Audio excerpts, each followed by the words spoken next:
پارکینگ با ویو برج خلیفه پوز نیست، سبک زندگیمه.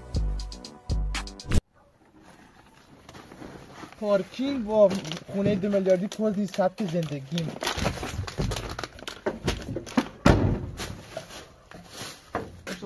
1 میلیارد تومان آتیش زدن توی یه ساعت پوز نیست، سبک زندگیمه. 1 میلیارد آتیش زدن توی یه ساعت پوز نیست، سبک زندگیمه.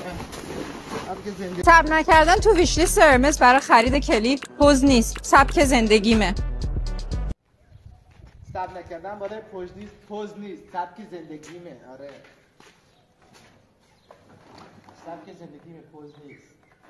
اشتباه بده دلسه. کاپوچینو با روکش طلا پوز نیست، سبک زندگیمه.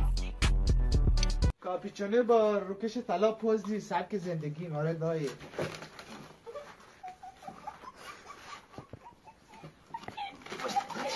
The total amount 10,000 dirhams. Just take my card. کارت کشیدن بدون نگاه کردن به قیمت پوز نیست، سبک زندگیمه. کارت کشیدن به نگاه کردن به قیمت پوز نیست، سبک زندگیمه. آره. چقدر شد؟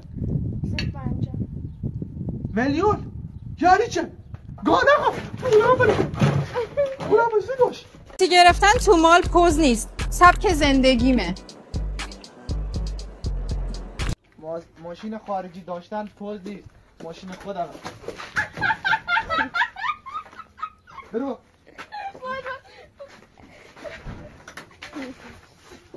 پوز نیست، ماشین خودم.